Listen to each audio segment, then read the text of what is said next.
talk real quick about accountability. Now, I had a great opportunity to speak to several of you before this call. So for accountability this week, you were to make how many calls a day? Five. At least 5. Get into the habit, right? And if you have a schedule where maybe, you know, you have certain commitments on specific days, then maybe your habit building should be, I don't know, 15 calls on Thursday and then 10 calls on Saturday. Just set it up so it creates the habit. For the rest of this challenge, we need to write offers, but how are you going to get to those offers? You need to talk to people. You need to talk to agents. You need to talk to sellers. Through the rest of the challenge, we're going to be writing offers. So guess what? When you talk to these agents or potential sellers, you're going to run into buyers. So you're going to be able to constantly build on your buyers list. When we go through the challenge, you're going to have to write more offers. So guess what? You're going to have to do some evaluation so you can actually get to a number to write your offer in. So everything is just tied together. So for the rest of the challenge, your assignments are going to be offers every week. And just know part of writing those offers are going to entail those calls. Part of writing those offers is running into potential buyers. Part of writing those offers is going to be doing your evaluations. Okay, so again, last week, our assignment was to make at least 5 calls a day or build that habit however you can, fit it in your schedule, and add 5 buyers to your list. Now, when I talked to a few of you, some of you had questions about buyers, so we'll talk about that today. And of course, get just 3 offers out. And all I wanted out of those 3 was to have 1 at least direct to sellers. So before I ask everyone what everyone did, let me just clarify. Writing an email to an agent and waiting for the response does not constitute an offer. What constitutes an offer? It means getting that email out, getting the contract back, and signing that contract or e-signing that contract, whatever it means, and getting it back to the agent so it can be given to the seller. That is an offer. I need to make this distinction because I know this week it happens in every challenge. I know some of you are still waiting for your agents to get back to you. So I want to talk about that today. I want to help. Let's help each other. And let's talk to the warriors that actually got their offers out. And let's talk to you guys that didn't get any response from your agents. What's happening? How do we get them to write our offers? Okay, so is everyone clear? Writing an offer direct to seller is easy, right? You can just send it direct to the seller. Writing an offer through the MLS, you need to make sure that that agent gave you that contract back so you can sign. So an offer constitutes getting it into the seller's hands. So if you're going direct to seller, that means you sent it to the seller, or if you're doing a property on the MLS, it means that your agent actually got back to you and gave you a contract to sign and you were able to send it back. So with that being said, I'm going to start in the middle. Karen, how many offers did you get out this week?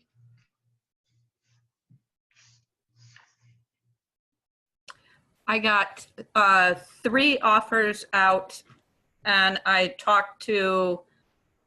actually talked to 5 buyers, but I have more names to add to my list. Okay, good. Thank you. Thanks, Karen. All right, Eva, what about you? 1 offer direct to the seller and 5 buyers. Okay, so you got 1 offer out, right? Right, like you said, the challenge was getting the purchase agreement back. Got it. Okay, thank you, Eva. Brenda, how about you? Unmute. Hello, sorry. Okay, 5 buyers, 2 RPAs. One of them is out, waiting to hear back from the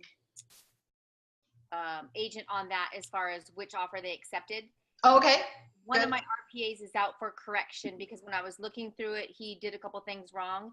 And Oh, then perfect. my team lead evaluated it and said you could actually probably bump it up a little bit considering the rehab that needs to be done on these other comps. Uh-huh. So anyway, I told him to bump it up, change a few things. So I'm waiting for him to give that back. But Okay. just want to share really quick. When I called this guy, he was one of those hungry guys. I'm like, will you write this offer me? Because I had another lady tell me, I'm not going to write that. You're like $100,000 under. You know, I'm not even going to bother wasting my time. Anyway. Ooh, yeah. Anyone else get that? Anyone else get that? Yes, I got that. I got that. You got that? Yeah. I gotta see this. I gotta see this. All right. Who else got that? Tell me. I don't want to don't waste my time. Okay, good. Thank you for sharing. So Brenda, so just to be clear, you got 2 offers out? 3. 1 3. and 2 RPAs. Just got it. Okay. Corrections on that second RPA. Okay. Thank you. Thank you. All right, Crystal, how'd you do? I have 1 offer from a direct to seller that I actually got a response back a half hour ago and I need help on. Okay. And I have 2 offers through agents because I have a brother-in-law. And I also am going to look at a 3rd property, well, before, because there'll be a 3rd property I'm going out with the buyer to look at with the agent tomorrow. Okay, so you got 3 offers out. Yeah. And then you got it sent. Your agent got it out. Perfect. Yeah. Thank you. All right. Thank you. Jennifer, how'd you do? I did good. 2 offers in La Habra Uh-huh. and 1 in Memphis. The one in Memphis is direct to a seller. Okay, awesome. How many buyers did you add to your list? 7. 7. Perfect. Thank you. Okay, great. Thanks, Jennifer. And Pam, how'd you do? Well, just as we're talking right now, it had not occurred to me that I was doing the wrong thing. Oops, hold on a second. Oh, we can hear you. I was still doing LOIs, and you guys are talking about offers, not LOIs. And I did 3 LOIs, and I did find 5 buyers, but I'm still doing LOIs. No, That's it's not the okay. same thing. And it didn't occur to me until just now that I was doing the wrong thing. So, yeah. All right, Pam, you're not doing the wrong thing. It's good. It's just that, you know, we talked about MLS this week, right? So you now have an opportunity to write offers on the MLS. Now, I'm glad you brought that up because in my experience, everyone, as soon as we go into the MLS, everyone forgets to write offers direct to sellers. And I can tell you this, the real deals out there are direct with the sellers. So you don't, I mean, I think it's great. You can still write LOIs. It's not a problem. And Pam, for you, I also want you to dive into the MLS side because this is a skill. You know, the MLS is not going away. So there's going to be properties there on the MLS. Yeah. So this week, I also want you to focus on getting some MLS offers out. Okay? Yep. You're fine. Thank you. All right. You're not doing anything wrong. I just didn't do the right thing. You can change your strategy this week, okay? Yeah. Or add to your strategy. We're all about adding, right? Yeah. Not doing right. There's no right or wrong, right? We're here to break some clay pots. Yeah. So it's about I don't think you're hearing her, Pamela, that you're not wrong. That's absolutely right. And it's the better thing. It's the most effective way to go right now. So you're not doing it wrong. That was not wrong.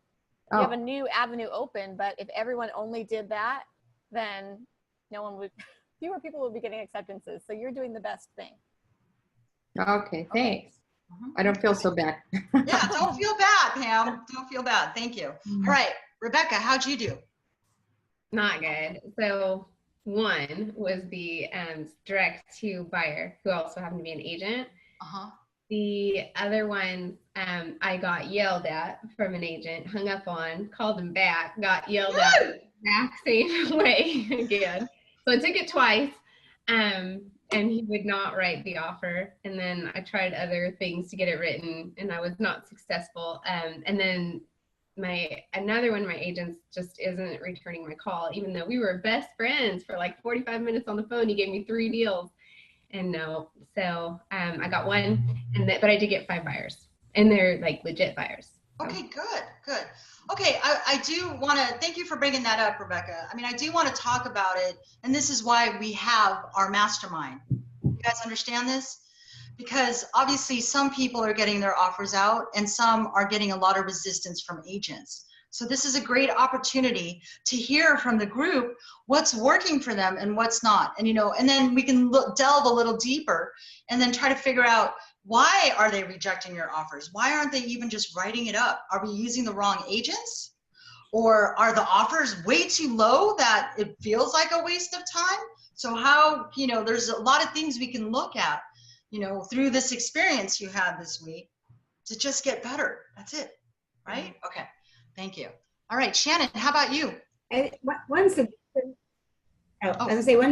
I might make is just, I think the listing agents are the ones that give the most feedback or, resistance, but just find another agent to represent you that's neutral in the situation. I have a thing that I figured out to do when we were in the challenge, that I just started telling them, look, I'm working with a group. We are combing the MLS. We're going all through Craigslist. And each time one of us selects a property to make an offer on, no one else can offer on it. So you might as well write this one up now, or you're going to get 20 more calls asking you to do the same thing and wasting a lot of time. So just write it up, submit it. You can keep it as a backup offer if it's not working, or use it to make other offers look good. But you might as well write it up now, or 20 of my buddies are going to call you in the next 2 days. And it's true. That's great, Karen. I love it. Sherry, to kind of address generally what you're saying, the listing agents, yes, I totally agree. You could probably get a lot more information from the listing agent if you try to go to them first. And secondly, the importance of having the offer written, whether it's a lowball offer or off the grid or in left field, is, I don't know if you guys remember this, I'm just going to say it again, but sometimes I'll just tell the agent, look, just write up the offer, because you don't know how they're going to answer. You don't know how they're going to answer. And at least if the offer is in, maybe we can get a counter. But if you don't submit anything, we won't even get a counter, right? And secondly, the second point I want to make on that is that, for the agents in the room, the listing agent has a fiduciary responsibility to present all the offers. So this is so very important, that whether your offer is high or low or in the middle somewhere, that it at least gets sent to them. And so like what I mentioned last time is, I'm like, if you have to, use my offer to help you get your other offer accepted, right? There's nothing better for a seller to look at the disparity, right? That'll help them make a better decision on what they can take. But when you say something like that, then it's like you're helping the agent, right? You're helping the agent, allowing them to use your offer as contrast so the seller can make a better or faster decision. So if you come from that place and do that a few times, do you think that agent's going to remember you? Next time they have a deal in there, do you think they're going to call you first? Hopefully, maybe not. I don't know. Right? But again, you're coming from that place of service. And I just want to reiterate that it's so very important to get that offer in, because once the agent has it, whether the listing agent wrote it up or you found another agent to do it, like Sherry suggested, they have a fiduciary responsibility to at least present it. And once you do that, at least you might even be able to get a counter. And then from there, we can look at everything again. All right, so it's just like the LOIs, you're sending them out just to keep the conversation open, okay? All right, thanks, Sherry. Shannon, what about you? How'd you do? Did you write all your offers yourself? I did.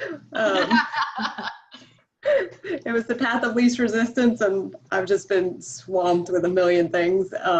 So I'll do better next time, but I did get them out. And actually my one to seller, I'm in escrow on a 6-plex in North Carolina, so that one is good. Wow, sweet. Did Buddy, was that the one that Buddy helped you on, or did Buddy help you on to put the thing in? Awesome. Yeah. Oh, that's exciting. Yeah, so. Okay. So that's good. And buyers, did you add buyers to your list? So I failed miserably there, but I did talk to somebody that I know that knows a bunch of other buyers. So I have, I talked to 2 myself, and then I have connections to a bunch more that I just wasn't able to get to yet. So he's going to get me all their information. Okay, good. And I do want to talk about buyers. Some of you did ask me some questions about where to find buyers. And for those of you that are having trouble finding buyers, we'll have a discussion about that as well. So last but not least, oh no, I'm still missing Sean and Sherry. So Sean, do you want to tell us how you did? Yeah, I did. Excuse me. I got 6 buyers on there.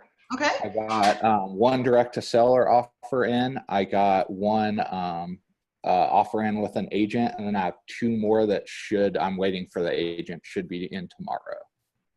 Okay. So you got 2 offers in. 2 offers in, yes. Okay.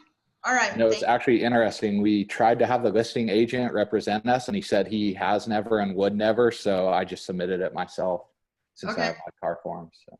Oh, you're licensed too, Sean. Yes. Oh, okay.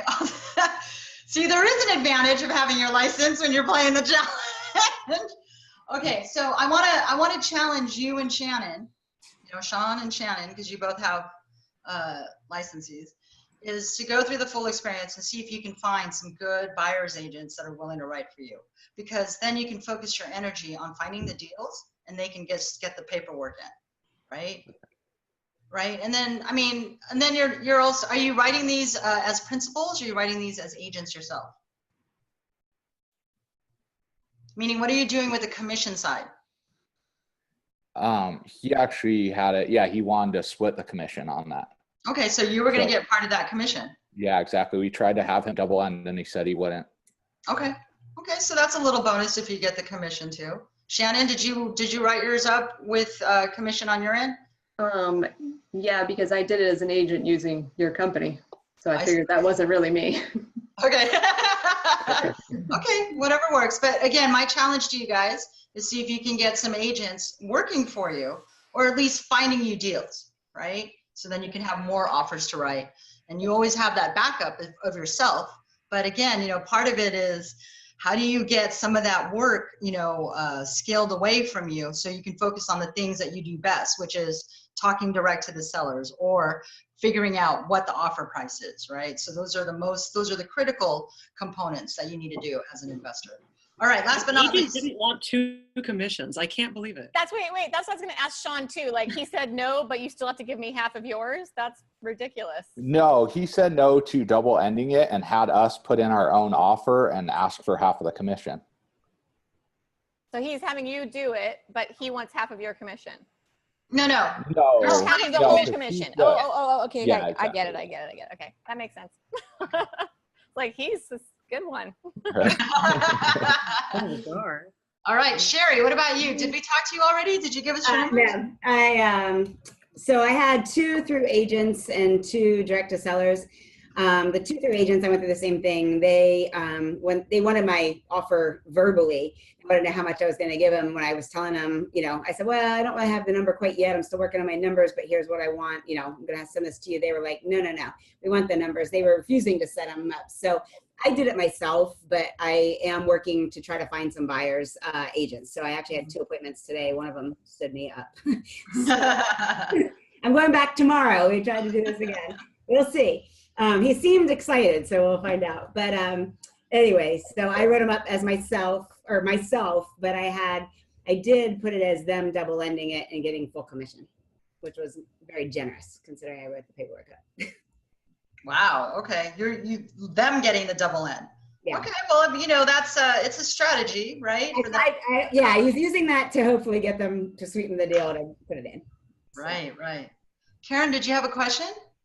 Yeah. I'm struggling finding buyers agents. I don't know how to go about doing that. And I was wondering if anybody that had success could help me out with that. How to talk to them, how to get a conversation going. Hi, Karen, this is Eva. I met my buyer's agent at a RIA meeting in Long Beach. And actually, I really put in some low offers and it delayed my offers going in. But because she's investor friendly, she was really nice. And she was actually scheduling some time for tonight to go over my my comps and stuff like that. And so she didn't just blow me off or anything like that. So maybe going to one of the RIA groups.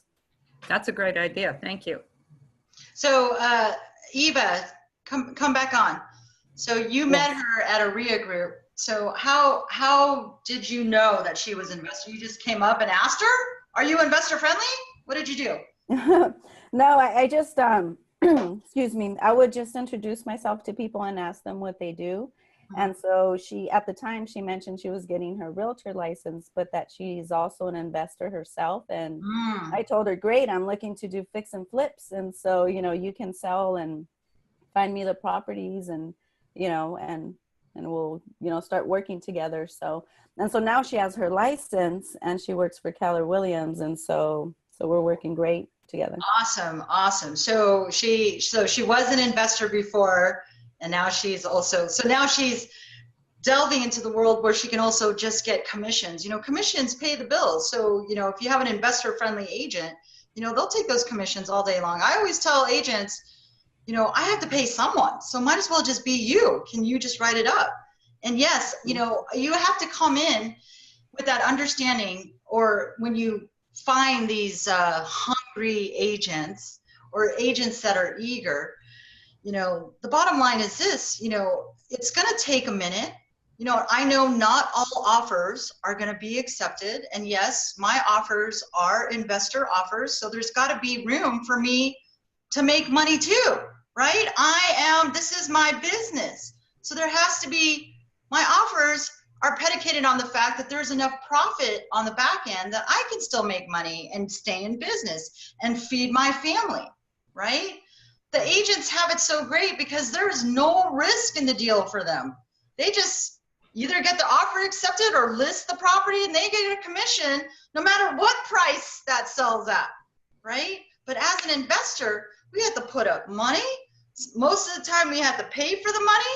We got to then rehab it. And then we got holding costs. And then we got market risk. I mean, there's a lot of stuff going on. So we have to make sure that our offers and our prices are right. And if you're dealing with, unfortunately, a retail agent, they're only used to buying, to, you know, putting offer-ins that are at asking or even over asking.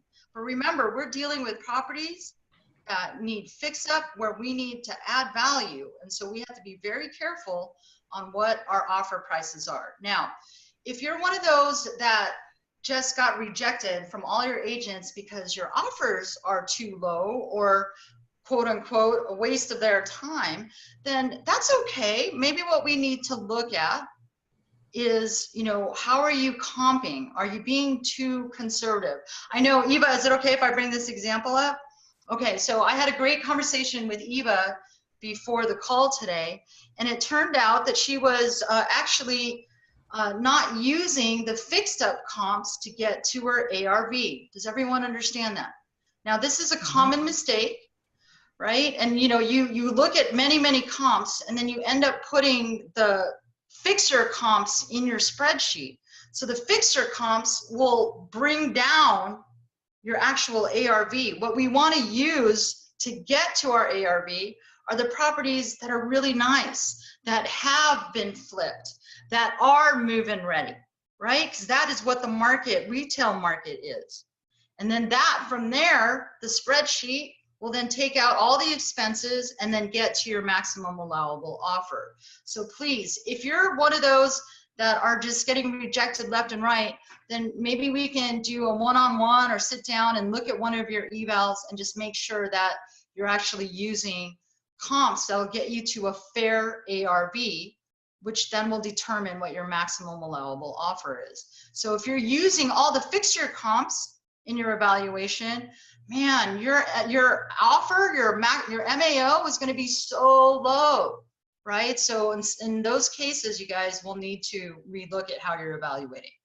Okay, so thank you, Eva. Thank you for sharing that with me. And hopefully this week it'll be better. Oh yes, that's what I'm hoping for. Some acceptance here. Okay. So anybody else, any other objections you were getting from agents, and anyone in the group can give a suggestion. So for those of you that got your offers out, any suggestions? Iris, I was just going to ask is there particular agencies that have a reputation as being investor friendly, or is it just a matter of finding a particular agent regardless of where they are that's investor friendly? That's a good question. I would say maybe a lot more now. There are always investor friendly agents in every big agency. It's just a matter of finding them. And also I find that the smaller like one-offs, you know, the ones that are maybe just a broker and a couple agents that are investors themselves, they might be able to be helpful, right? But I you know, for the most part, you know, the big agencies like the Keller Williams and stuff like that, and the Caldwell Bankers and the Berkshire Hathaways, you know, a lot of them are retail agents. Just know that. So it's a matter of finding who's in there that works with investors. Can I make a suggestion to Karen? Yes. What I was going to tell her was I knew that Tarbell like tries to recruit people big time, new agents.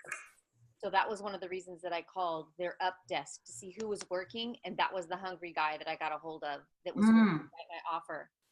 So maybe just try calling a Keller Williams or a Tarbell that's training new agents. Cause I said, I'm looking for a buyer's agent. And he's like, oh, well, I can do that for you. And he wanted to know where I was looking and what price. And he had all kinds of questions and was just ready to go to it. So the newer agents is your suggestion. Absolutely. Thanks, Brenda.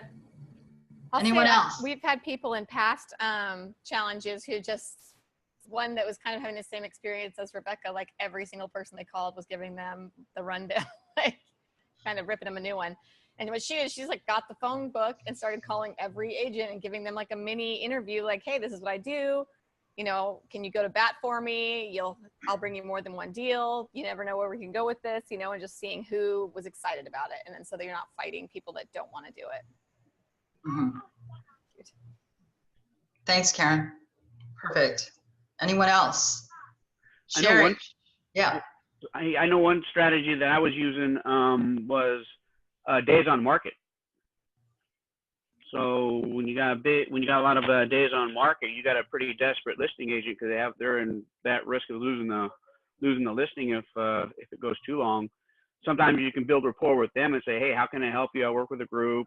You know, can I help you maybe look over your comps or what you think it is and see what's going on or what's wrong with the property? And then yeah, why is it taking so long to exactly close? Yeah. So it either went pending and then it's falling out, right? Or it's just the crappy crap, or the sellers aren't moving at all, or they're not making a decision. So did anyone make offers on properties that have long days on market? Yes, no, yeah. Shannon? I did. Yeah, okay. I did, yeah. So write that down. It was in like 300, I think it was on there for 300 and something days, almost a year. Whoa, holy smokes. You know why it was so long, Sharon? Yeah. It's got tenants in it, but I mean, it's in bad shape, but it's been sitting there. It's been in really, really bad shape. And as a matter of fact, that's the one I was talking to you about, because when I went to go put my offer and load it into Perusnik, there was already that same exact address was in there, and I was freaking out. And the evaluation had been done at 100 and something days on the market. So somebody had already did an evaluation at that time. So I haven't heard back if I've been rejected yet. I should hear it today. Okay. So we'll see. Exciting. Yeah, believe it or not, sometimes that perusing folder could be a good place to fish around for deals if they haven't sold yet, right? Absolutely. Good. Good. All right. Any other suggestions? Shannon, if someone came up to you and said, hey, can you write this lowball offer? How would you react? Absolutely. Mine were more than 100,000 under ask. So I'll be happy to. It's worth a shot. You never know. Right. And again, I go back to the fact that, you know what? There's some agent that's going to get paid on this. So might as well be you, right? And just understand they're not going to take all of them. But what if they do? We'll never know unless you get it in. So my favorite deals that I've had in the past was when my agent gets back and they're like, I can't believe they took your offer. Oh, well, shit, I can't believe you didn't want to send it out, you idiot. But, that made them a true believer, and sometimes it's just a matter of a numbers game. And then half the time, maybe we're just looking for counter offers. If we can get a counter offer, we can get a better idea of where we need to be and see if it works. There's always ways to massage the numbers to make sure that we're, still in contention if the property is a good deal, right? So, sometimes just getting that offer out is what we need to at least get a counter back. All right. Any other suggestions? Jennifer, it looks like you want to say something. I don't have a suggestion, but I have a question. So when I went out to look at the La Habra properties, he's from Coldwell Banker, and he was like, I'm an investor myself. So I got really lucky that he was, very investor friendly.